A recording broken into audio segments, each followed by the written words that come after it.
you going to wing it and not make a list? It's time to judge each other's water method. Notes, laptop set up, phone set up. Oh, okay. And let's keep it about yours as much as we can, because mine's boring as hell. I don't think mine should have changed. I think mine's changed a lot. In fact, I'll load up the last episode. I've got that awkward situation right now where my battery's 2% on my Magic Mouse. Actually, I can just use my laptop trackpad to control my PC. So, what's your opinions on the Magic Mouse then? I love it, absolutely. Really? Unless the battery's running out. I don't get it. But I'm using the MX Ergo, which I know everyone else probably hates because it's the one with the ball instead of having... It's just more comfortable to me. Yeah. But look, it understands that you have to put the plug on the front. Yeah, all right. From PressFed, welcome to Functions. This is episode number 18 and the last one of the year. My name is Matt Blackman, and as always, I'm joined by Eli Chure. Hey, Happy New Year. Oh yeah, I guess this will be... Yeah, I guess we can say that. Happy New Year. That's so weird because we're recording at the beginning of the month. I want to apologize straight up for the last episode, which no one else has heard yet. It's still in editing, but I sound so sleepy. We've recorded in the morning, and I'm not a morning person. But let's round up the year. How did you think the year has gone for you? For me in tech, I thought it was an interesting year. Did we get the Apple Vision Pro this year? In the UK, we got the Apple Vision Pro, yeah. We got some interesting devices. I thought the iPhone 16 was a blast. In terms of car tech, I really liked it. We got a lot of cool car tech. It was cool. But how did your year personally go? Yeah, just an average year, really. Forgettable. Average year. Yeah. How about you? Tech-wise, it's been a really good year. I've had so much to report back on. There's been a few times on these episodes that we've not had anything to talk about, but for the most part, it's been a busy year of new tech. This year's been a big year for me based on the fact that I've now, like when we started this podcast, you were my teacher and now you're not, and I'm in uni. That's a huge change for me. Massive. Yeah. Because it's not just it's like a lifestyle change as well, right? Yeah. Every time we did an episode recording, I'd have to give my family an advance notice and tell them, don't come into my room and make loud noises or anything. Just leave me alone. I'm doing a podcast episode. And now I can do that easily without having to tell anyone. And I'm trying to think of any interesting tech that's come out. I know that I'm still waiting for that SE to come out. Been waiting since the beginning of the year. At the first not Apple coming event. out. It's not coming out this year, but just before we started recording, I thought I'd have a look at the news feed and like 6 different companies that I follow. Mac Rumors, Inside Mac, or whatever it's called, all reported that it's going to be the first thing released next year. So I can hope, and that will probably be the first new Apple device I will want to get. Yeah. Because I've always brought older Apple tech. Like I brought the M2 MacBook when the M3 came out. Yeah. Stay behind. Smart man. Yeah. But I want that SE so badly. And like, was this year any sort of a good year? Did anything good happen this year? In the world of tech? I don't know, just in general. I mean, minus the whole US elections, we'll ignore that. Oh, geez, yeah. In general, is in the world of right and wrong, it's been a pretty bad year, really, in terms of war and conflict. But we can only hope for a better 25. However, I think in terms of technology, it's been a promising year. I think AI has really made its mark this year and it's promising. Mm-hmm. We got, in terms of Tesla, we got the Tesla car. I don't know what they call it, the robo-taxi. We've got to look at that. Yeah, I think we made some big steps. I was watching BBC News the other day and they were talking about how ChatGPT figured out a way to not shut itself down. Oh, no. I know. It sounds terrifying. And then I went searching for this for hours afterwards, found it nowhere else but the BBC. I want to know where they got the source from that. I'm intrigued on that bit. Yeah, they're probably protecting their sources, aren't they, somehow? I'll ask around. I'll see if I know anybody. And you know how like every year sometimes feels like it's a fast or slow year? Was this a fast year for you or a slow year? This has been a completely fast year.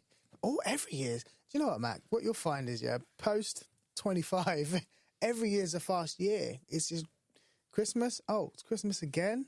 How about you? It's been quite a slow year, I'd say, for me, for the most part. And then September happened, and then it went suddenly very fast. The beginning of the year was very slow.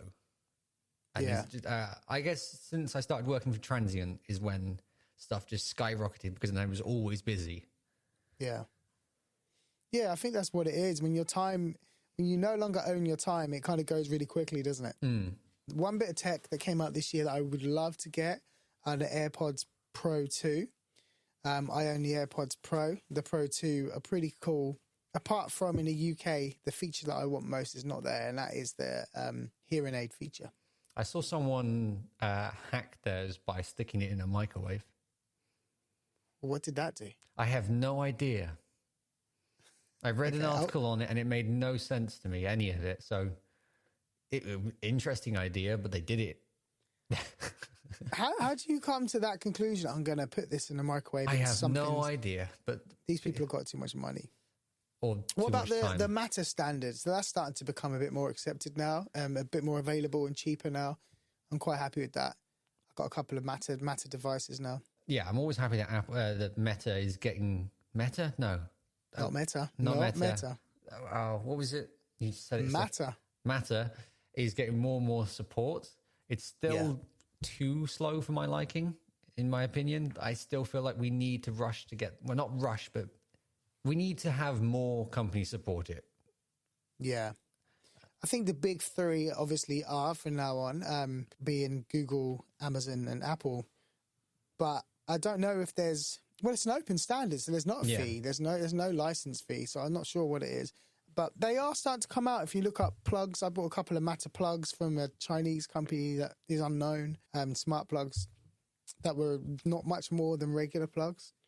All of my Philips Hue gear is backwards compatible, which is quite cool.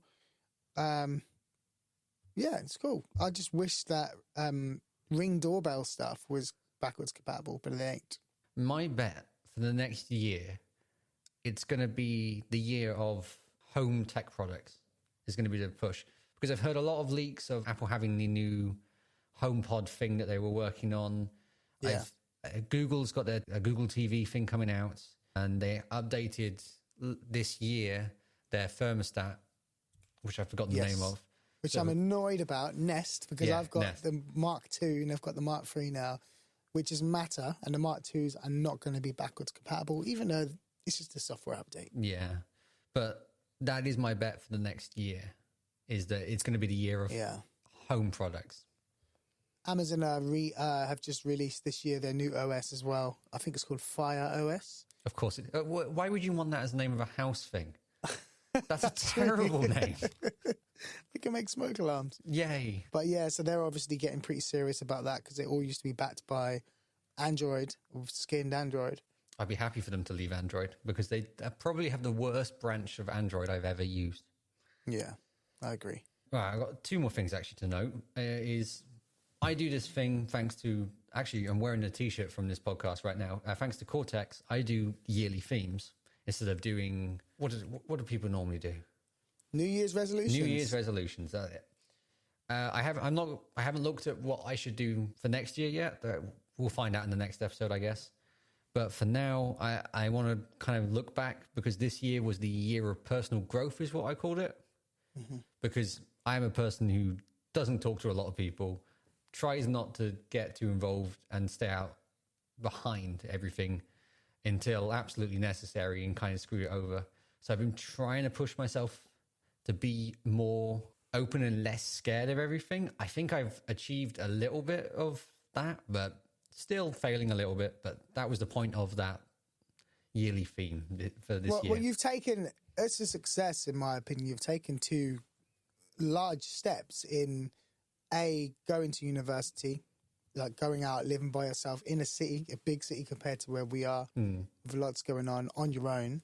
And B, working for a bunch of middle-aged guys doing a radio station. I will say that's definitely and kind of having to be, a freelancer essentially out in the big world.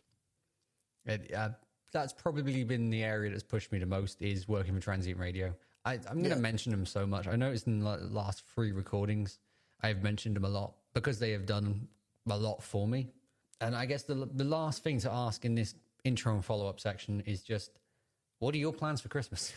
Oh, man, my ideal Christmas, Mac, I'll tell you my dream Christmas first. And my dream Christmas would be everyone comes to my house, all of the family from both sides come to my house, and they leave me alone. I get to go on the big TV, and I'll wash all of the dishes and do all the cleaning when we're all done. And when it gets to 7 o'clock, I get to watch TNT and basketball all night because we get normally 3 amazing games on a day. That'd be my dream day. My actual day this year is I'm going to the in-laws. So I've nominated... The disappointment in that voice. Well, I've nominated myself to be the driver, so I won't be drinking and I'm just going to get out as much as I can. Does anyone need a lift home? And I'll be taking the longest detours ever. How about you? We don't have much of a plan. We've been discussing it a lot, but we haven't got very far. It seems like we're going to have a lot of the family over at some point, probably Boxing Day or something like that. Okay. Apart from that, there's not much of a plan. I'm going to try and do what I usually do, which is watch Jools Holland's Hootenanny. I love watching that show every year. And I've also got my birthday to celebrate coming up. Oh, is that near Christmas? Yeah, my birthday's the 16th. I've got a friend, my friend Dakana. Shout out to Dakana. Her birthday's on the 16th too. I've met Very one close. other person. Do you get like one gift? If you were my child, you get one gift. That's nice. That's nice. Yeah, well, too close to 9 days. You're not getting 2. No way. My parents, once for Christmas, this is horrible and they're going to find it very funny. We've always been an apple family. So what my parents did was wrap up a rotten apple and put it in a box for my Christmas present. And I opened it and got very annoyed. They are brilliant. That is ace parenting right there. Like, you'll understand when you're older. That's brilliant. I've got to do something. I've got to beat that. My son loves Sony PlayStation. I don't know what I could do for that. See, now just do what my parents did. I got a PlayStation 4, but I don't play PlayStation. But my brother didn't, and he got very stroppy. Yeah, my parents love playing pranks on us. I should say that I did actually get an Apple device after that. Apple. Yeah. I got the iPod Touch. Yeah, I remember that. Yeah. Do they still make those? No, they stopped making those. Sadly. I missed that a lot. I wish they brought those back. I went to CEX today on a bit of a tangent because I had to buy a replacement case for my AirPods, which I'm annoyed about. And I found someone... CEX sell used AirPods. Yeah, I know. But they were just selling a case by itself, so I bought that. But whilst they were getting it out for me, I had to look at the Apple stuff, and they had the original iPod, what are they called? Touch. It was £17 for the original one. I thought, that's quite cool. £17?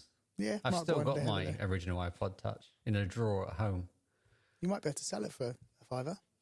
No, I'm keeping that. Plus, it's smashed because my brother pickpocketed me the week I got it and dropped it on the floor. And it's been smashed ever since. Yes. So the same as last year, we are showing off our screens, although it'll probably be just me because I seem to be the only one who's actually changed my desktop. I'm still on the Nothing Phone 1. I haven't changed past it. And my honest opinion on the Nothing Phone 1 after 2 years, don't buy it. Really? Yeah. Okay. So the Type-C port died a while ago. So are you wirelessly charging that thing? Yes, they've been wirelessly charging for a year. I kind of do that though, so that's cool. It's not as long too as you've bad. got enough time. But it means I can't transfer data off of it, which becomes a problem a lot. And if I forget to bring the wireless charger, I can't charge my phone at all. So that's been the fun part. And you can see why I've been wanting to get a new phone for a while now. For sure, yeah. But I still love Nothing OS. I think it's way better than default Android. Even though it's not that far off default Android, I still prefer it. And the fact that I can put apps into a small little bit in the corner, which I'm going to miss when I swap to Apple at one time or another. Yeah. It's just such a useful OS, in my opinion. Is it reliable? Yes. I don't have it crash that often, but it is Android. It does do it every so often. You say that, but iOS 18.1 is the buggiest OS I've ever had on an Apple device, ever. It's terrible. Really? It's terrible. It's been like that since 18, and I thought 18.1 would get better, but I can make it bug out. I know how to make it bug out, and it's not even that hard. It's ridiculous. I am going to drop my lock screen to you so you can see that. I don't believe it has changed that much from the last one. Let me get up the old episode. Oh my goodness, this is hell. So your lock screen, I think I know what that is. So you've got headphones, I'm guessing that's to connect Bluetooth quickly, a torch and a speaker, along with an old school looking clock that looks like the little alarm I used to have to wake me up for paper around at 6:30 every day. A weather widget. Down the bottom, you've got your wallet, a camera. Remember, you were in, you idiot. I have to censor that. I forgot about that. And then a QR code, which I'm guessing is like if your phone gets lost or something. So to explain, last year I told you what the QR code is. The QR code is all of the podcasts I produce. I keep them as a quick business card. The headphones you mentioned are my charging. Like when you get on your iPhone or your Mac, it shows your Bluetooth devices when they're connected and how much battery. So that quickly displays that. And that's the change from my last one, which was the quick share battery button, which I never used. Yeah. I also, on my last one, had a compass widget that I also never used. The torch has stayed from last time because it's just so useful. And to explain what the red volume thing is, that is my ringer control. So, notifications, phone calls and all that. I can mute, vibrate, and turn off my notifications from there and turn them back on. Okay. So it's kind of like the little button on the side of an iPhone. Yeah, you still get the button ish on the side of an iPhone, on the side of this phone. I just like having that there for the amount of times that people have phoned me and I have no idea that my phone's on silent. Yeah. So by having that just there, it reminds me. Yeah, that's clever. It's visible. In the bottom left corner is the video camera button. Oh, okay, that's cool. So yeah, so I can be specific on that. And the other button is probably the most used button on that screen, apart from logging in, the wallet button, because I now pay everything like that. And the message at the bottom. They've got you with the everything digital money now. Yeah. Oh dear, they got me a long time ago, but I didn't think they'd get you, Mac. The message at the bottom. So Nothing OS allows you to put a note on the bottom. I think it's probably to put your name there. But on my first day of accommodation, I was certain I was going to forget the name of my room. So I put the name of my room down on my phone.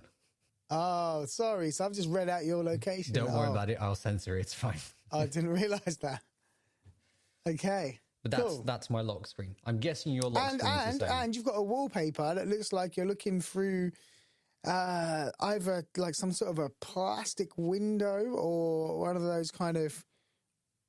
I used to have French doors like that inside of my house with like plate glass. It was really dangerous, but some sort of translucent type of thing.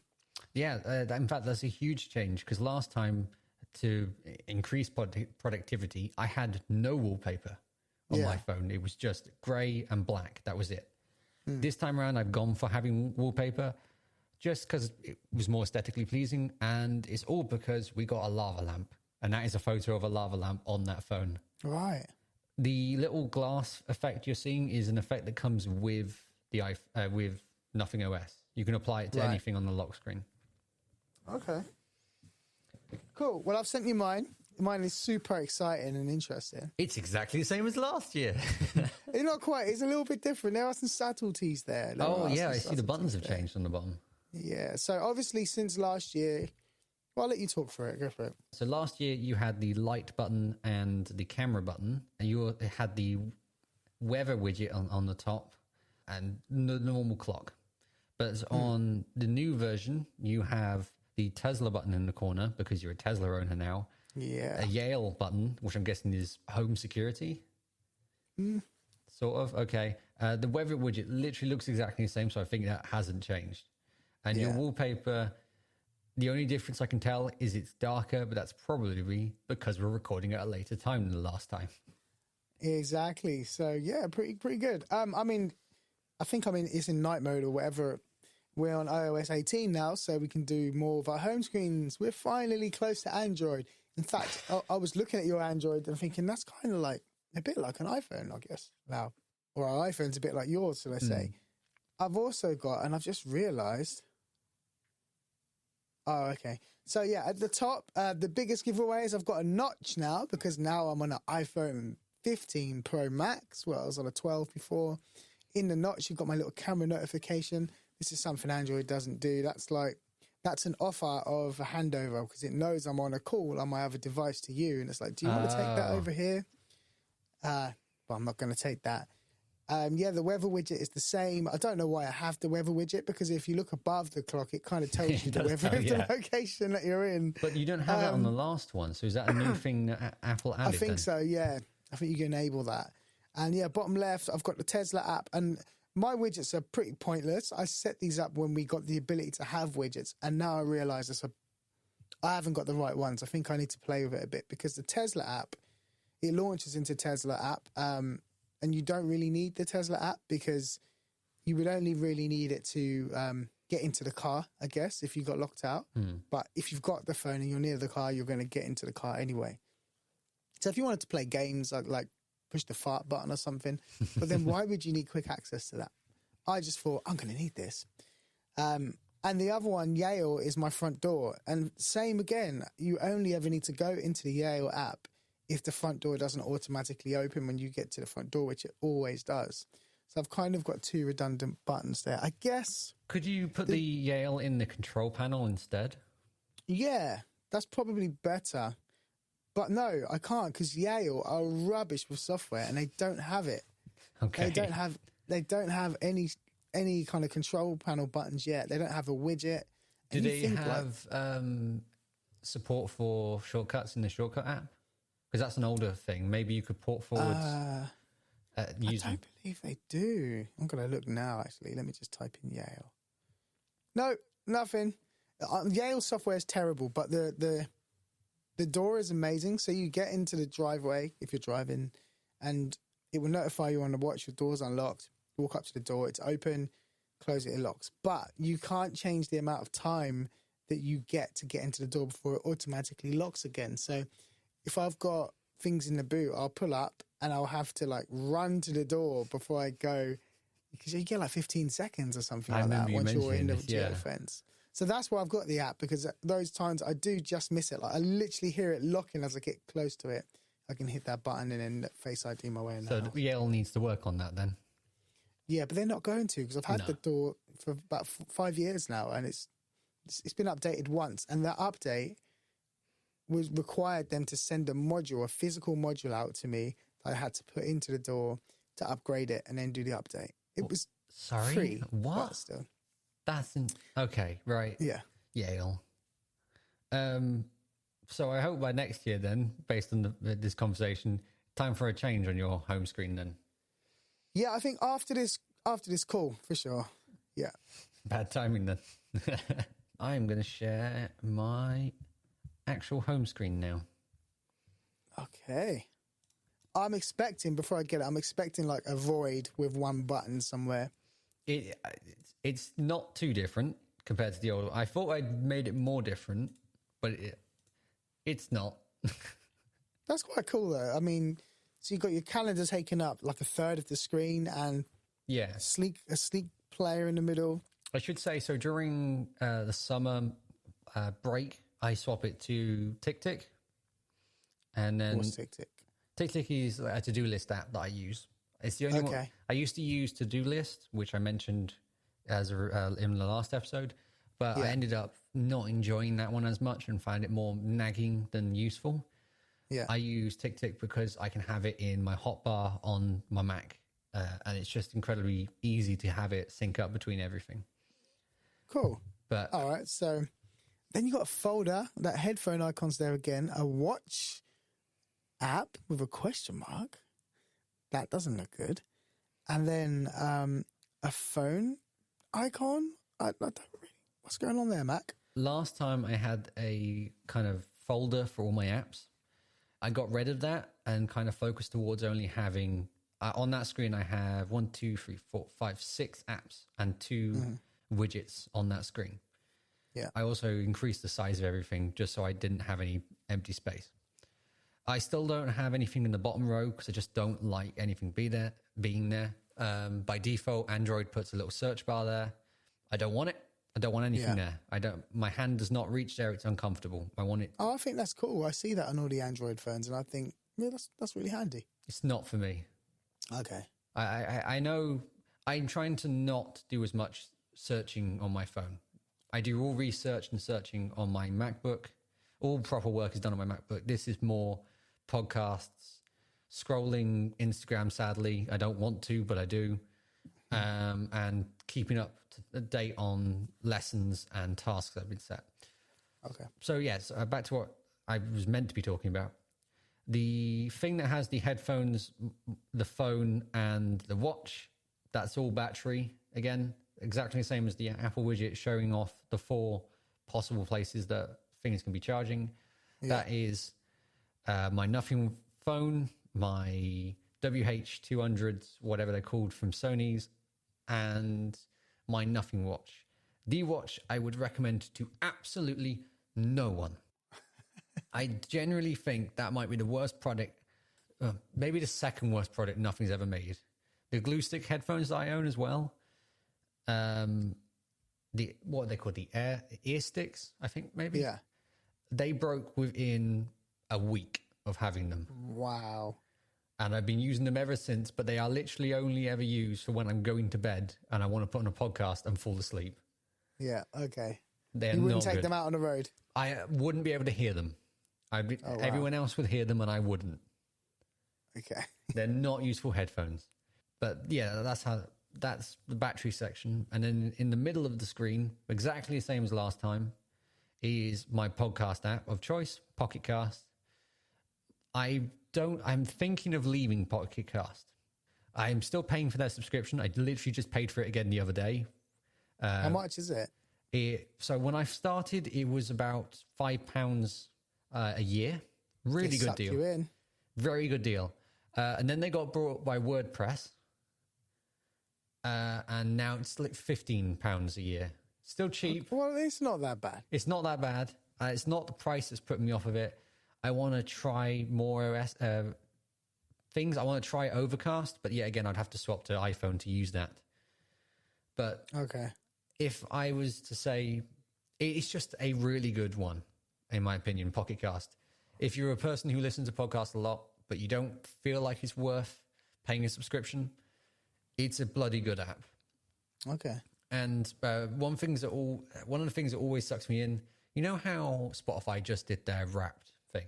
Yes. Yeah. I'm a sucker for those. You love data, so I love data. So yeah, that keeps track of how many hours I've spent listening to podcasts and how much I've interacted with them in a year. It's just great keeping that data. I think I'm on something like 400-500 hours of listening to podcasts now. And 300 hours this year. I'm just laughing because I'm looking at your calendar and one of the notable things on there. Oh, no. It's sleep. Yeah. Who put sleep in their calendar? So, right. Okay. First, that calendar app is the Notion one. I'm giving it a try at the moment. It errors all the time. Doesn't work very well. I'm probably going to swap back to the Google one, but I don't like the Google one either. But yes, I have sleep set up on there. To explain, because I know it seems absolutely mad to put sleep on, especially when I ignore it most of the time. It's an automation. So I have it set up that on my Mac, it takes a lot of effort to get this to work. And I had to learn ActionScript to get it to work. It reads my calendar, which is ported over to iCloud Calendar, whatever it's called, and converts it into a focus mode. So every time it reads that calendar, it will put the focus mode on and it will put my screen in grayscale because I find it's really effective for me when I'm working late. This, I should say, automation breaks all the time because Apple doesn't want you to do this at all. but it is really useful when it does work because it means I can adjust the time of sleep and it will change what time my screen will go into that mode. Okay, that's cool. Because at the moment it's midnight, so that's quite late. Yes. I'm up late often. The last project I was working on for uni, I finished working at 5 o'clock in the morning. Okay, I'm getting tired just hearing that. Yeah. So the other apps on my screen, I've recently joined on the beta for Arc, which is my new favorite browser of choice. That's the Windows beta? No, I can't use the Windows beta. Yeah. I do love that browser quite a lot at the moment, although they've literally just dropped support for it. I told you it wasn't going to last. I remember telling you it wasn't going to last. And I said, look, I'm sticking with Safari. So they got rid of it recently. They're not getting rid of it, sorry. They've dropped support. They're going to update it still, keep it up to date, but they're working on another browser, which I don't understand. No company does this. Nobody goes, I'm going to give up on that browser and start a new one, unless you're called Microsoft. Yeah. It's weird to do that. I've also got Discord for chatting with my friends, WhatsApp, because all of my family and you and many people I talk to are all on WhatsApp. It's just the easiest system. That music thing is not an app. It's a folder. Inside that is Spotify, Qobuz, Pocket Casts, and Apple Music. Okay.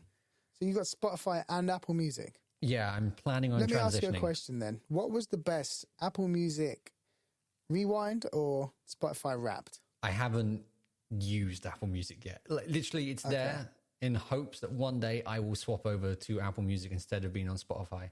Right, okay. I'm starting to lose my patience with Spotify a little bit at the moment. Yeah. Because, so it never keeps the sync what I'm listening to. Every time that What, between devices? Yeah. Every time I go on to a different device now, it's at a different point. And if I'm playing music from one device and then swapping to another device, they will error and not do anything. Oh. And then when it does work, it only ever works when I don't want it to. Like, I'll put my headphones on, I'll be listening to music on my laptop, editing away, and then it will swap to my phone. And now I'm not hearing what I'm editing as well. And it's just an absolute pain. I'm going to probably leave Spotify soon. I mean, yeah, I am realizing as you speak that I take those things for granted with Apple Music and Apple devices. That kind of horrible, it's horrible to say, but it just works, doesn't it? I put my headphones on and it will somehow know that I'm on the laptop and not on the phone, which is beside me. And then when I close the laptop, it goes to the phone, and that kind of stuff is priceless. Yeah, and I get to the car, and then the car will be ready with the tune that I'm just playing on my phone, and it just works. It would just be nice if Spotify went, oh, he's listening on this device. Don't play on another device. I don't know why it thinks it's doing that. And I will never swap to Apple headphones, and I'm going to regret this, saying this, because I probably will in the future, but I don't want to. I don't like Apple headphones at all. I've tried them. Not a fan. I think in-ear pods are hard to try, though, aren't they? How do Apple do that at the store? Do they just clean up some buds and put them in your ears? I don't know. I didn't try it in the store. I just tried my dad's ones on, or stuff like that. Yeah. The other app I have is Elk, which is the social media I'm trying to stay on. It's probably my favorite one because it's Mastodon, and I just like that protocol a lot more and that social media a lot more because it doesn't try and suck me in. But I do have Threads installed, and I do have a Blue Sky installed. I've been a Blue Sky member for a while, but just no one used it. And then suddenly, like last month, it had a huge increase. Yeah. The problem for me is I don't have techie friends, so I can't go on these things and expect to find them there. My hope is that a lot more people will... I like protocols. I don't know if you know this about me. With RSS and Matter, I like protocols being the way that we exist on the internet. And I'm hoping that one of these platforms will win this war and have a protocol instead of an app. So I don't have to deal with Instagram's rubbish, and I can just be on something that I appreciate a lot more. I don't mind getting ads, just don't shove them in my face all the time. The other app that I have next to Elk is Linear, probably my most used app of the year, and is what I'm using to keep track of the episode we are currently on. Underneath that is TickTick, the app I was mentioning earlier. I've just got it set up that I click that button and I can set myself a task and it closes away. Okay. And then next to that app is a widget from Discogs. Oh, right. They've got a widget. They got sort of. I've kind of had to mess around a bit, but I have a widget that allows me to quickly scan barcodes because my vinyl addiction has gone too far. I wondered what that barcode was, and I wondered if Android just doesn't have an easy way of scanning QR codes or something. No, the QR code scanner in the photo app is really good. It's really fast. I'm very happy with that. But I need something to archive what vinyls I've got. Otherwise, I will probably buy the same vinyls over and over again. Yeah. Fair enough. Well, that's a very, very busy desktop or home screen compared to mine. But I wouldn't expect any less. I mean, you're Mr. Information. Oh, yours has changed a lot from last time. Oh, well, we are experiencing, enjoying, and making the most of Apple's new home screen over this side. I like the fact you've swapped to the dark mode ones. I would still go grayscale, but that's just because I don't want apps to ever grab my attention, to be honest. Yeah. I actually recently, just yesterday, changed my home screen. I used to have the large icons because you can pick small or large. And if you pick large, it takes away the names of the apps, which is quite cool and really clean. But then I just found it really difficult to find apps that are not really, like I don't use a lot. So I had to put it back on. I've got you've named your car Kit. I didn't know this. Yeah. Where? Wait, does it tell you where your car is parked? Yeah. So at the moment, Kit is not at home. It's on. So it's probably, well, it's not driving, because if it was driving, you'd see the cars in motion. The lights would be on in the picture. Does that not seem like a security risk to anyone? You don't have to have that. But if you don't have that, then you can't use the app. Okay. Right. Did you enable it from in the car? You enable like the app from in the car, and that then lets you know the location. I think it's the opposite because it's encrypted.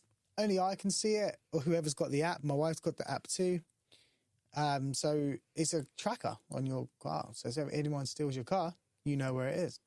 So you are a big Brave user then, because you have Brave on your laptop as well, because we were talking about that last episode. Yeah. Yeah, Brave is turning into my go-to browser. I do have Safari there too. I use Safari for all of my regular browsing. But Brave, I love it because if I'm walking around, I can play YouTube, I can minimize it, I can lock my screen. And that's exactly what I need without paying for premium. I like the two folders in the middle. Is that because it's easy to reach?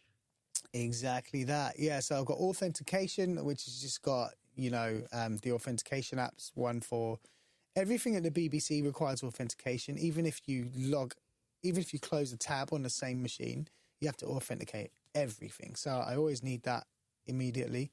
And then it's got the Apple passwords in there, and I think that's the Microsoft one in there too. You do know you need one, right? You don't need to have all these different ones. Like the Microsoft one, I'm not a fan of. I use Google's one because it's just incredibly simple. Well, I think I understand what you mean. I started with the Microsoft one.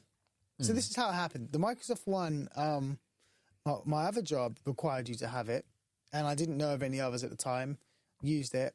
The BBC one is a special one called, I can't remember what it's called, but you have to be enrolled into it. It's not on the App Store. Okay. And then the other one's just the Apple app. So that's my excuse. I'm sure I could combine the Microsoft with the passwords Apple. That's just a lot of hassle, though. See, I've had a password manager the entire time I've been online. So I have had so many junk passwords I was just clearing through the other day of things that were closed, like Club Penguin or Bin Weevils, getting rid of all that stuff. Yeah. And I sat down and put some of the authenticators on. I'm a big Proton user. I like Proton Email. I like Proton Pass. That's probably my favorite password manager I've ever used now, just because it's so easy, very intuitive. For the last 2 years I've been on Proton, but this year was the big year of swapping everything over to Proton entirely. Yeah. I know you go. Trust, though. My big thing is trust. Who are Proton?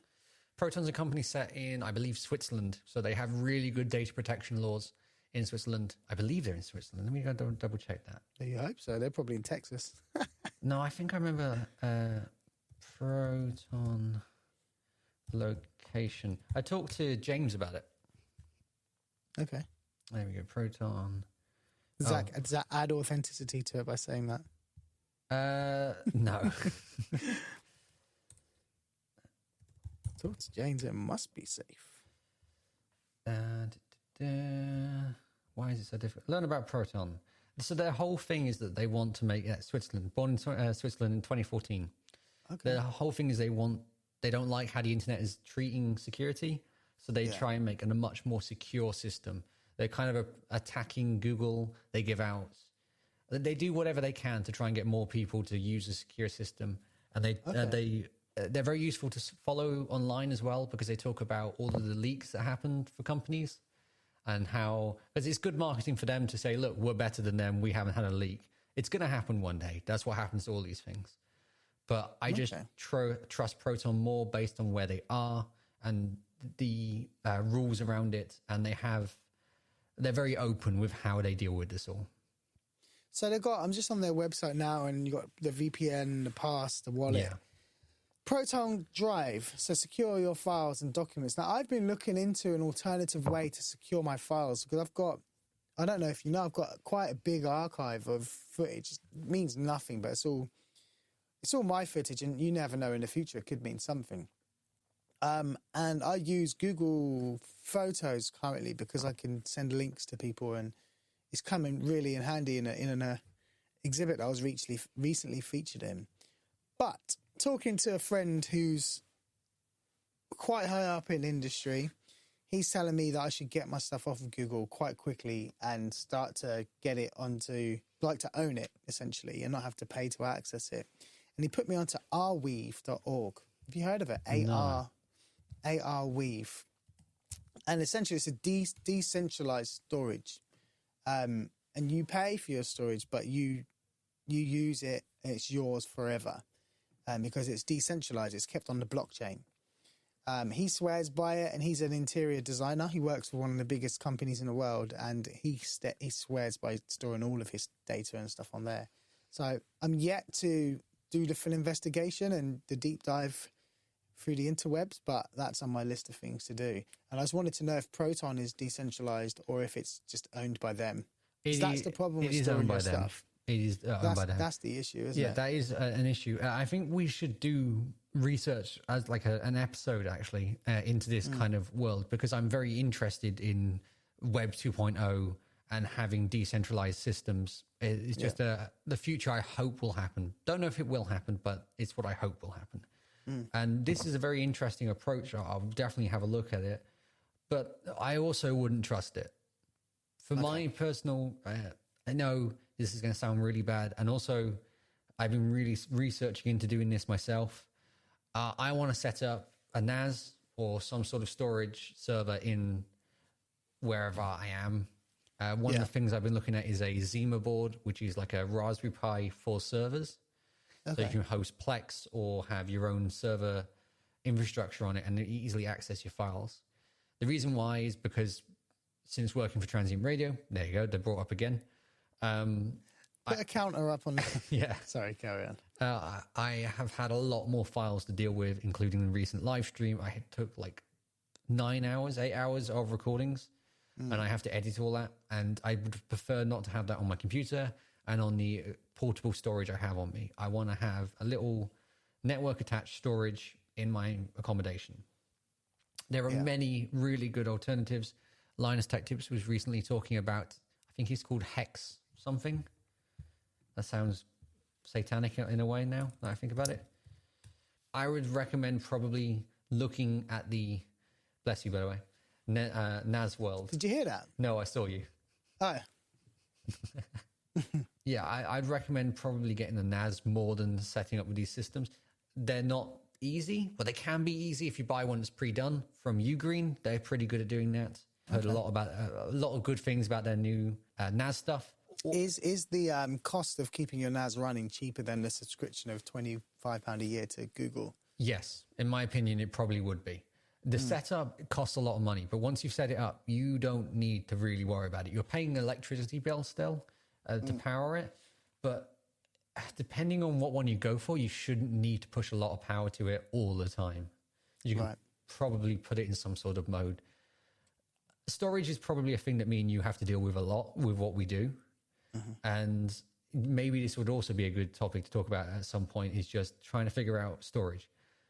Zima boards are probably what I'm going to go for because they're cheap, small little boards for a small amount of storage. Let's say at probably most I can run maybe 2 or 4 terabytes on there. That seems like a lot, but that is going to go very quickly. If you have a full NAS, you can probably do an unraid system instead. But what was that OS I was talking about? I'm now looking on Ugreen at their cheapest option here, which is $400, which is reasonable, and that's 64 terabyte. There we go. HexOS. This is a paid-for but easy approach to setting up a NAS. Probably don't need to do it. There's a lot of NAS OSs that are free, but this is kind of, if you, like how he advertises it is he knows all this techie stuff, but at the end of the day, he just wants something that works. Yeah. And this is hopefully an OS that just works. Okay. I'll check it out. Should we go back to my home screen? Yeah, back to your home screen. You've got a calendar. I think that's it. I have got a calendar, yes. Apple calendars. Yeah. You had a calendar last time, but I did actually... I think I used to have 2 calendars. I used to have my Microsoft one up there. It just got a bit busy. Let me have a look. You did have 2 calendars. You had the Outlook and then Apple Calendar. So the Outlook, what became a problem for me is that you get invited to other people's calendars, and I had lots of calendars on there, which I would have like people's meetings that had nothing to do with me showing up, and I just couldn't take it. So I've got a calendar, not much going on in my calendar. I've got a meeting tomorrow and a birthday coming up and a meeting the next day. And that's pretty much it for me, really. That does remind me, back on the storage thing, I'm very sorry to go back to that. There is a really, really good podcast that I recommended last year as well, called, let me get Pocket Cast up on my Mac quickly. I'm listening to an episode of it right now. Well, not right now, but you know what I mean. Yeah. Darknet Diaries. And he did a video about how people can access online data easier. It was about Deadmau5, if I remember correctly. He stole some Deadmau5 songs and Skrillex songs. Don't listen to either of them personally. I did used to listen to Deadmau5, but not now. And it was very interesting. Dubsnatch, that was the episode. And he was talking about how it was so much easier to get onto people's Google Drive accounts. So this is the episode is called Dubsnatch, and the podcast is called Darknet Diaries. I'll link that in the description, or I can send the link to you now. I'm on it right now. Episode 148. Yeah, that podcast is always about hacking and how people get past systems. The current one is about stealing money through Bitcoin, which is such a 21st century news title thing, but still interesting to find out. Back to your home screen. Sorry about that. I think we're done. Yeah, I mean, you have a lot of social media apps, and do you really need Shazam? You're on an iPhone. Do I have Shazam on that music one? I do. I guess I could just say, hey, keyword, what's this song? But I like the Shazam app. I just like the interface. I like the artwork comes up and there's some links to other websites. So yes, I do need it. And I'm always Shazamming wherever I go. So yes, I need it. I often ask music, but I don't use Shazam. I use Google's system. And to be honest, it's not great. So yeah, I can see that. Yeah, no, music apps. I'm just looking in that folder now. I've got Music Memos, which is an app by Apple, which I'm sure is great, but I think I opened it once. It should go. Got Mixcloud. Which one's Music Memos? Is that the orange one with the... Yeah, and it enables you to kind of record voice memos and do multi-track recordings of your voice to do demos. Yeah. And I don't use it. I've got Tidal. I don't even have a Tidal account. Get that out. I've got TuneIn Radio, which is cool because that syncs with the car. I'm pretty sure it's owned by Amazon, that company. Is it? Yeah. I only Apple know that Podcasts, because Apple Music. they published all of my podcasts without asking me. Oh. I was quite annoyed. It's in the small print. You should have read the small print before you signed up. Oh, I didn't sign up for it. I just I got an email from a random person saying, I like your podcast. I'm surprised you got it on Amazon. And I went, what? I don't have it on Amazon. And they gave me a link to it. And I didn't click the link because I was worried, but I still searched it up. And yeah, we're on Amazon and I believe TuneIn for some unknown reason. Never set that up. Yeah, but you signed the paperwork. The paperwork said something like this. We reserve the right to do what the hell we want with your stuff whenever we want, and we don't need to ask you, and we own it, and we get paid. And you said, okay. Probably not wrong. I'm a recent Mixcloud user for a very certain reason. I'll probably stop mentioning them now. But yeah, I think that's all we got to talk about on... No. There's one more thing. Oh, there's one more? So I'm flicking back and forth between our home screens. And I'm looking at my home screen, and what I noticed is I've got notifications. So I've got 44 notifications in my social media, which is probably emails, maybe some WhatsApps. But then I've got one notification on my phone app. So I thought, how many have you got on yours? You haven't got a phone app on your home screen of your phone. How do you make calls? I don't. Oh, my goodness. What is this? If someone phones me, I'll pick up the phone, possibly. If it's someone I don't recognize, I'm very unlikely to pick up the phone at all. But you don't need the phone app to reject or answer a call. You need it to dial a number. Yeah, but I never do that. Everything that I do is just by swiping up and typing the app, like I do with my MacBook as well. All my apps are gone. When you see my desktop, you're going to realize that I don't like having anything up. And as for the notifications... Let's move on to that then. Hang on. As for the notifications, I answer them as fast as possible, and I don't have them displayed on my app because I don't want to see them there. I don't want to see any ugly bubbles anywhere. Yeah. Okay. Is that a feature on iPhone? Can you turn that off? Oh, yeah. I've got notifications off for some apps. Cool. I'm going to do that for all apps. Yeah. Here is my desktop. It is very, very bare bones, and that's how I like my Mac. No. I'm just sorry. I'm sending mine and getting yours. Oh, okay. So your Mac you've got the right-hand side, hey? Okay. So over on the right, you've got your Photos app, I guess, Batteries app, and it gives you your headphones, but you haven't got Apple headphones, though. They're the same headphones, the Sony's. And it lets you see the batteries. That's quite cool. I didn't think it does that. A calendar and a weather app. But yeah, I'm really surprised. There's no dock. What's going on here? So I do have a dock, but I have it minimized, and I have nothing on the dock. Not a single app is attached to that dock. Right. Whatever. No recents. Do you not have recents or trash can? I have recents, trash can, and Launchpad on there. I only have Launchpad on there because I believe it told me off, so I didn't take it off. Right. I don't touch the bin or the trash can at all, and I only ever see that applications open down there very few times. I mean, I appreciate it. It's clean. I love the desktop. I mean, it's of the right season almost. It's starting to get outdated a little bit now. The petals should be falling. That's a photo I took, by the way. Okay. And then in your status bar, or your menu, sorry, as Apple call it, you've got upgrade. I don't know what that is, and a tick. So what's that all about? The tick is tick. As I mentioned, when I click that, it shows me all of the tasks I've set for myself today. I haven't done all of them. And the other thing is my calendar, just in the corner. So that's so you've got my Apple calendar at the bottom, which is just the whole day showing me what's happening. And then that's kind of my warning to quickly go onto it. And it means it's the best for when I get a Teams call. I don't even have to open up anything. I can just click the link in the corner and I'm in Teams. Okay, cool. That's how I like my thing set up, I also have hidden bar on, which I feel like every macOS person should have hidden bar, because there's so many applications you do not need to see that I hide away.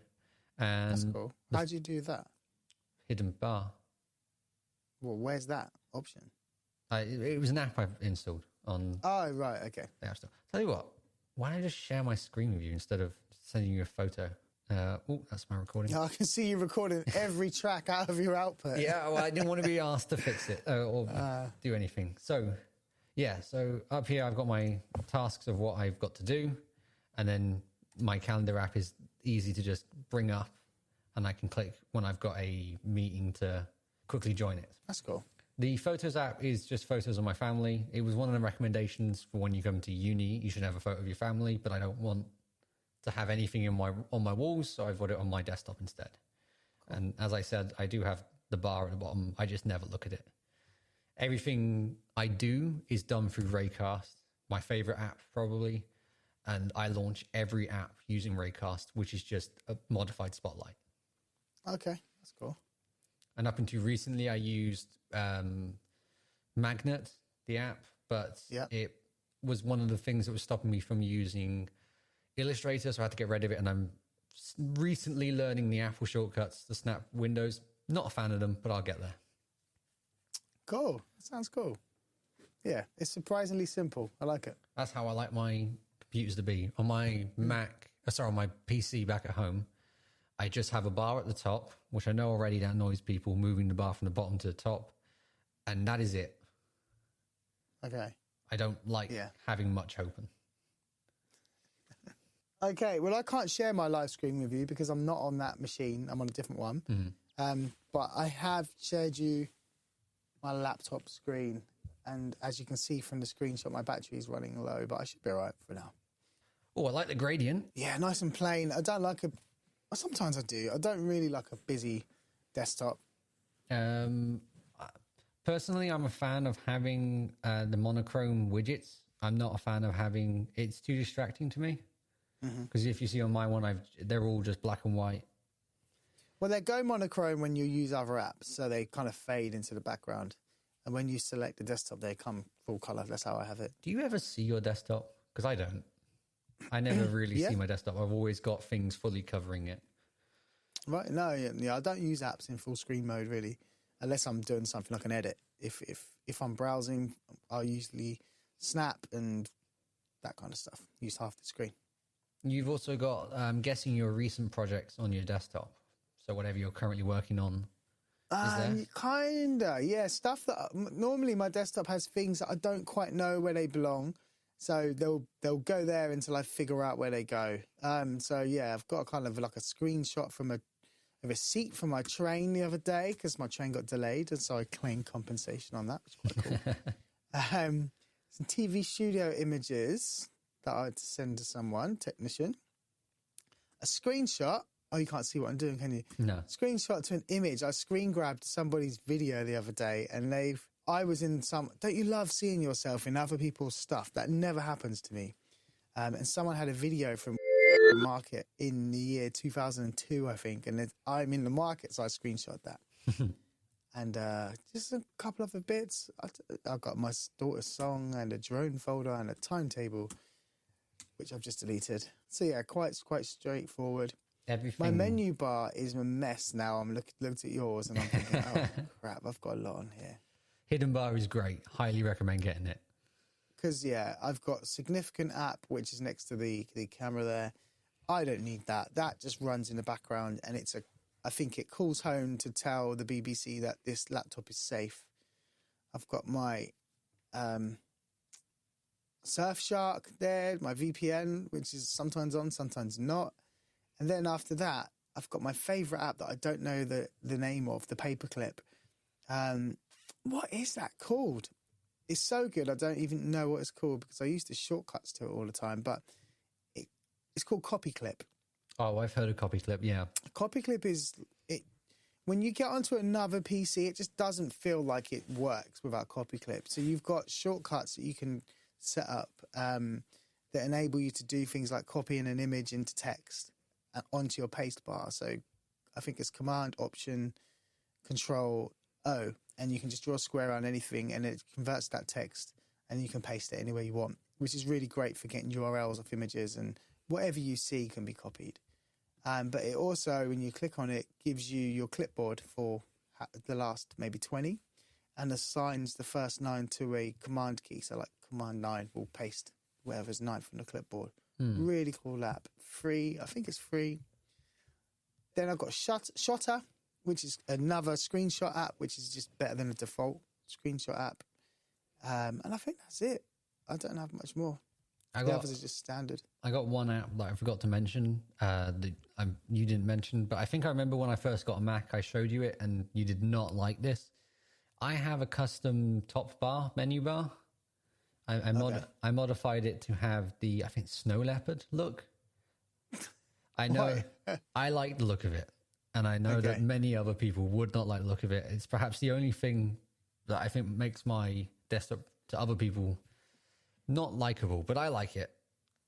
And I thought it'd be a niche thing. I have it downloaded. I did notice that. Yeah, what was that bevel all about? I kind of looked at that and thought maybe that's just a button you can tick that I don't know about. No, it's an add-on called a lickable menu bar. Oh, it's not a great name either. Because Steve Jobs said that, didn't he? I remember that when Leopard came out and he's like, you could just lick it. Well, there we go. I've still got that installed. We're on the app section now. The app I probably use the most is called Reader. They just pushed a newer version of this.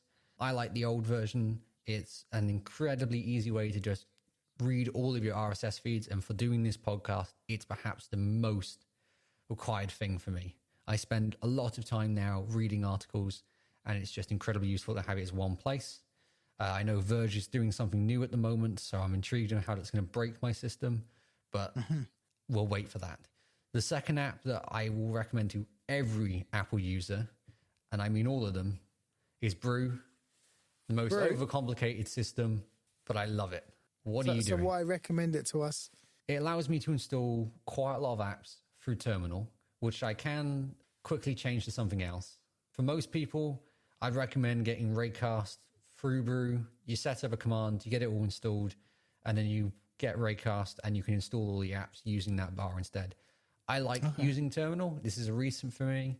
I've swapped to Warp, which is my other suggestion, a better version of Terminal. It has an AI suggestion thing, so if you ever don't know what you're doing, it can suggest commands for you, which is very useful.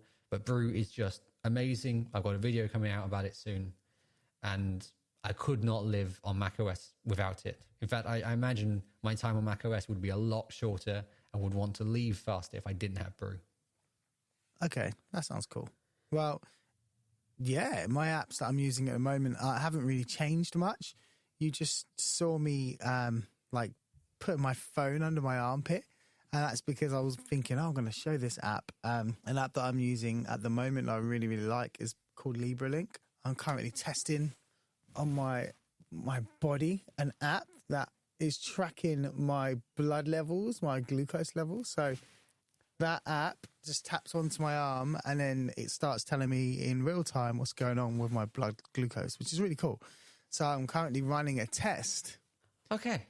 Yeah, so I've got a device like plugged into my arm and that scans it and then it reads in real time levels. And I'm using that at the moment to just do some testing on myself and some real life investigation into what happens when I eat certain foods. I've got alarms set up so when my blood sugars go to certain levels, it will tell me. So I know how long it takes for certain things to go through my system. And this is all part of my new fitness regime. From reading the book that you gave me, in fact. Is it really? Oh, that's great. Yeah. Oh, did you finish that book then? Yeah, absolutely. It's great. I finished it, reread a couple of chapters, gave it to my wife. She read a few bits, but I don't think she's finished it. I bought it from she's finishing it. I bought it from my brother now for his for Christmas. I'm hoping he's going to like it, but we'll see. So you've brought this thing not for medical reasons, but for sports reasons. Yes and no. So for optimization of my body, I suppose, I'm looking at ways to get into a certain state body-wise, and I know one of my big issues is glucose and sugar and carbs, and it's all good saying eat less, but we don't really have a way to measure what we're actually doing to ourselves. Everybody's body reacts to starch and sugars and differently. You have different thresholds depending on your body type and your makeup. So I started doing some research, and it turns out these glucose monitors that diabetics use, actually, you can put them into your body, on your body, and with certain apps, you can just adjust them and monitor how you want. Instead of monitoring for diabetes, I'm monitoring for optimization after when I do exercises and what I need to drink after an exercise to keep at a primary level, which is optimal level, which is great. The downside is blooming expensive. So I didn't know that if you didn't have a medical reason like diabetes, I didn't know you could just buy them to use them. Absolutely. If you've got diabetes, you'll get one on the NHS, and you'll have to program it a certain way, obviously, because you're using it for medical use. But you can buy the Libra Link, is what I've got. Libra Link free. And it cost me £90, and it works for 14 days until the scanner stops working. I don't know if that's because it must have some kind of battery in it, I guess. I think it's probably more a biological reason of why, because when they do like Elon Musk's Neuralink, that doesn't last very long because your inside body will end up just decaying the machine or stuff like that. So that's probably more the reason. But that's very interesting. I didn't know. There's a movement of people using tech to optimize their bodies, not to change their bodies, but to inform them on how to make changes to make their bodies better. And you can look it up. There's a wave of it, and this is kind of like the baby step. People are doing more extreme things in this. But anyway, that's an app that I use constantly. It woke me up the other day because I set an alarm so that if my blood sugar goes down below 4 mmol to set an alarm. And what I figured out is that sometimes, a bit personal information here, sometimes at night time I'll get cold sweats. And I don't know why that is. And that is directly linked to when my blood sugar goes below 4 mmol. Exactly when that happens, I get cold sweats and wake up. So there are things you can do to avoid that, like what you eat before you go to bed, for example, which will keep your body in a better state. Because when you get into cold sweats, your body starts losing other nutrients to try and deal with it. Really cool stuff. That's just one app that I've improved or included this year. I've got another 2 more apps I found. That's on my phone. Are we talking about phone or both? It doesn't matter. Yeah, it's both. So that's my phone. One on my laptop that I'm using, which is a default app on the Mac, but I'm using all of the time, is iPhone mirroring. I think this is the new got ya app for any Apple, let's call them fanboys, because keeping your phone in your bag and having it on an app is just a real game changer. And my only hope for it is that it starts to work properly, because at the moment it's buggy. I'm still not convinced that it won't distract you. I think for me, it'd be more of a distraction than actual help. For authenticators, it sounds amazing because it does drive me mad when I have to go over to my phone to do authenticators. If I can quickly do it straight from my computer, I'll be very happy. And copy and paste the code from in there as well, which is cool. Social media is a huge problem about phones, in my opinion, that they're still, it's still going to get me through that is what I'm worried about. Well, one way it doesn't distract you is it times out quite quickly. It times out, it's got to be less than 5 minutes of no use, so you can't sit it on your desktop and have it distract you as a phone would. Yeah. It will just, it's just timed out now. And you have to reconnect, which, takes 10 seconds. But it's so buggy at the moment. You will use it for 30 minutes or so. And then it will, on mine, it starts then recording every touch as a secondary click, which is, or a long press, on the phone. So you have to restart the phone again. Like I said, iOS 18.1 is not great. I got another 2 more recommendations because. Okay, go for it. Broadcast is a radio app that is only on Apple products. So iPhone, iPad, macOS. I think they're on Apple Watch. And it's just a really easy way to listen to radios. I've been listening to Rinse FM and Transient Radio on that app to as the easiest way. Because Transient Radio doesn't have I'd say it's probably the weakest point is the fact they don't have the greatest access to being able to listen to their radio all the time. So this just makes it a lot easier by putting it in one app. And you can do this with any internet radio, including BBC Suite. Isn't it on TuneIn as well? I have no idea. I don't use TuneIn. It's on TuneIn, but it doesn't...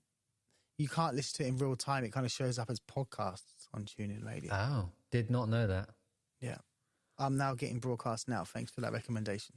It is an incredibly simple app, and it's also on Apple TV as well, which makes it very easy. That makes it useful for about 5 people. Am I one of those 5? Yeah, absolutely. You're 20% of the listenership. Oh, great. The viewership. The other app I would recommend is another free one called Tot, and it's an incredibly simple note-taking app.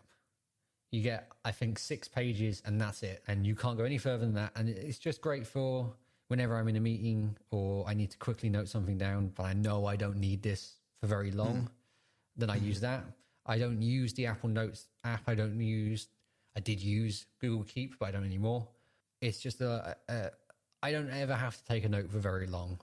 If I do, I go to Obsidian, and that's usually for just podcasting stuff. That's the end of my recommendations. Broadcast is cool. It looks like iTunes. I think it's kind of based on iTunes, or like a branch of it in a way. I mean, iTunes used to have internet radios. Oh, yeah. I remember when was it iPhones? Maybe not iPhones. iPod Touch used to have a built-in FM radio. I remember that. So, iPods used to, for sure. It's just a shame it doesn't now. You got any more apps? No, that's it. I'm apped out. I think I peaked on app use a long time ago. Oh, I installed CapCut. Mac has left the building. I think the podcast is over. No, you don't use CapCut. Listen to what I said. I installed CapCut. But that's not... I haven't used it. I haven't opened it, but I installed it a couple months ago because I know I'm going to need to start using it. I just am. DaVinci. I'll use DaVinci, but CapCut's going to have to start to be my social media versioning app. Yeah, I see a lot of people using CapCut, but I don't feel... And maybe I'll give it a try one day. I want to try one of those AI video editors as well, because they're the things that are going to challenge me. Mm-hmm. And I want to know in what ways they succeed and what ways they fail. But I've used a lot of cheap editors before I found DaVinci. Yeah. And I can't see myself going back to any of these social media quick editor ones, because I'm a person who likes videos to be done to the best I know. So I can't see... That might be the only problem with me running any social media for anyone. I want it to be as best as possible. So I won't do it in a couple of seconds. You've got to give me 2-3 hours to get it properly in the way I like it. I hear that. And I'm against it too. But I'm also into like facing the things that you reject just so you understand them. And I think I'll probably get into it soon. Now the products. The one thing I can recommend, and I believe I had this last time, I just didn't mention this. I got the Steam Deck. It has become the only way I play games now since coming to uni, because I didn't bring a gaming PC with me or anything. I just saw you unplug the Apple mouse charger now it works. I'm hoping it's got a bit of juice now, yeah. And I just love the thing. I will admit I spend probably 70% of the time fixing something instead of playing the game. But it's a hobby, and I really enjoy having games that just work on it very well. I've been replaying the whole of Half-Life again since the update, and it's just a really convenient system. I really like the trackpads. I know many people don't, but I do. That's cool. The other thing is probably the most used thing since coming to uni is the Fuji X Pro 1. I've really, really picked up the hobby of photography again. I left it for a bit, but now I'm back, and I've been really enjoying taking photos of Norwich, DJing, and random stuff that I get the chance of taking photos to. And that camera just looks beautiful. It came out in 2012, and it still looks amazing every time I use it. It does. I can vouch for that. It does look great. And I mean, the quality may not be there, but it's just a style I really like a lot. And I like really dark images as well, and it fits with me so well. And the last product I got to recommend is the Logitech MX Ergo, which I was talking about earlier. I'm a person who, when I was in high school, not that mouse sucks. He's holding the magic mouse, by the way. In high school, I was given a laptop, but I didn't have any space to use a mouse. So my dad gave me a ball mouse that his work gave him, I think, or something like that. Yeah. And I just got so used to using the ball mouse. It's generally, I requested to have it for last year's Christmas gift. just because it is so comfortable being able to not have to move my hand at all and just use the thumb. And I've got so used to, I even play games on it now. Wow. Because I don't have a gaming mouse with me. The only downside is, and it's going to sound so wrong, I have to clean the ball so often. Is there a pause button anywhere on it? Got any products you can recommend? You know what? It's been quite a low tech year for me. I don't think I bought a lot of tech this year. I'm just looking around to see. I bought a new phone, but phones are phones, you know? They're the same. Thanks to you, I brought the Gravity arm thing, which I've got next to me, which I did have this microphone on, but not long after coming here, I got a cheap shotgun mic from Rode, and that's my daily driver now. Nice. I use that for when I'm in a meeting or when I'm playing games with my friends, just because I don't need to worry about being close to it or far away from it. It will just capture everything I want it to. Yeah. Quite easily. That's cool. And it's quite lightweight as well, I guess. As I was mentioning, I picked up the hobby of vinyls again recently. Yeah. I can probably blame my dad and Transient Radio. Really should do a counter in this episode of how many times I've said that. That's 6. Yeah, thank you. And one of those albums that I picked up was the Enter the 37th Chamber, which is... let me go and grab it. You talking about Wu-Tang Clan? Yes. 36. Where is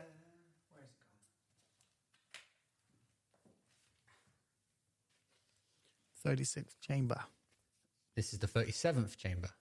Oh, what the hell? It's a remix album or a redo album inspired by Wu-Tang.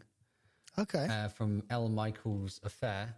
When I was editing when I was editing some socials for Transient 7,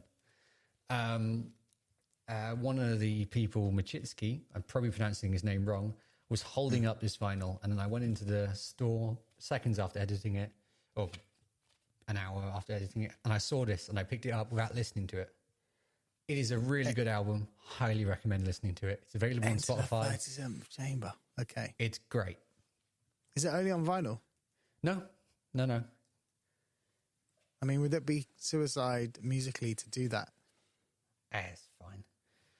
Like to release only on vinyl nowadays? Yeah. Okay. I've added that. Got it.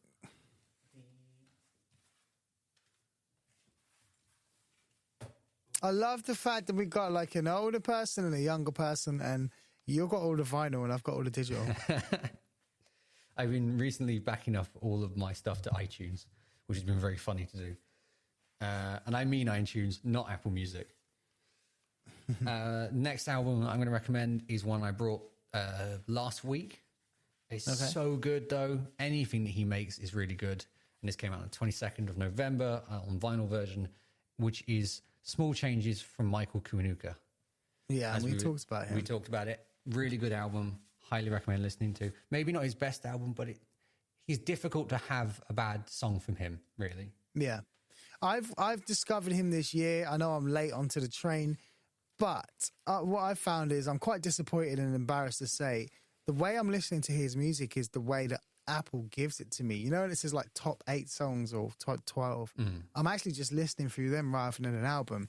I need to get into an album. I think it's Love and Hate is probably an album I'd recommend you listen to first. Okay.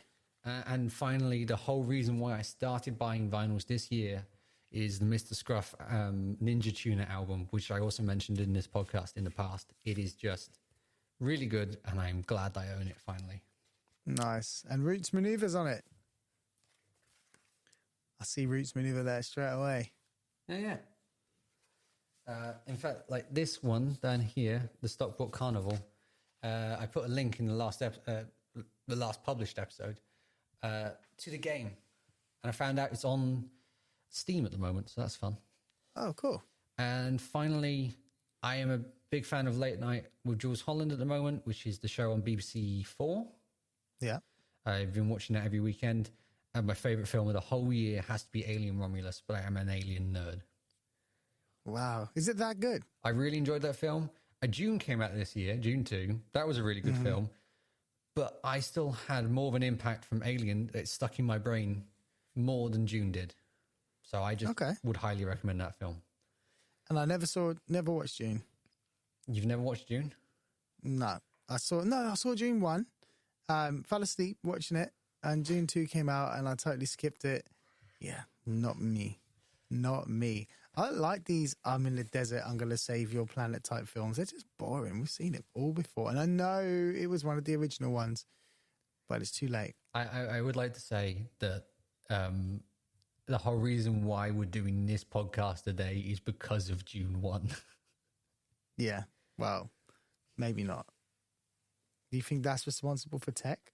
No, I mean, the whole reason why we do podcasting, why I'm still doing podcasting, is because when Scream 3 was called That Was a Movie, the first movie we reviewed was June, and that got a good response, and that's why I'm still doing this.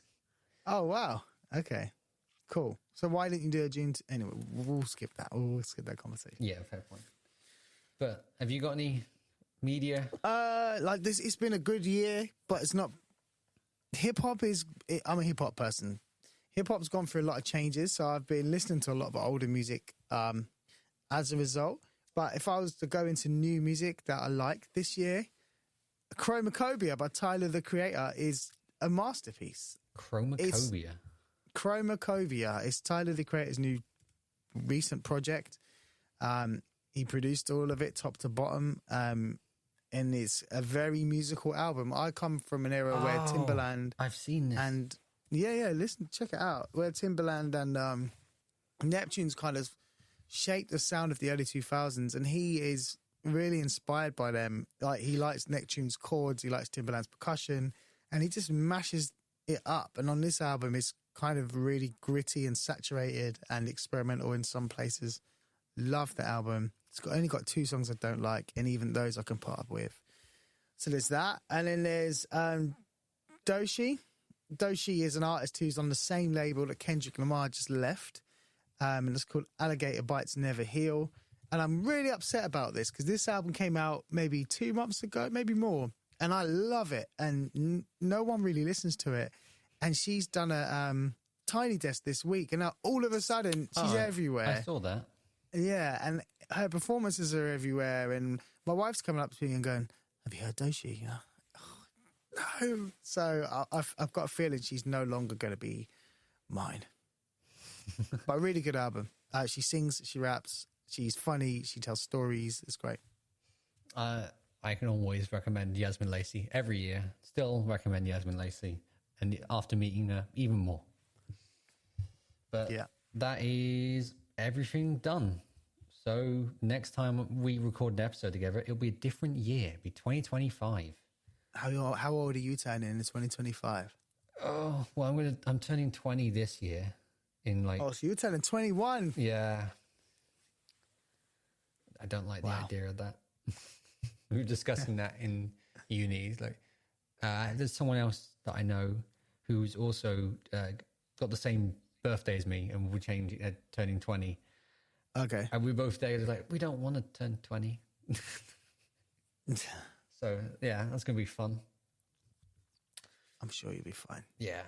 You can check out Eli's work on his socials or on his podcast, Where the Key's At. To follow me, I'm at MacBlatt on mastonapp.uk. This episode was edited by me, Matt Blackman, and thank you for joining us for this final episode of the year of Functions. We'll see you in the next one.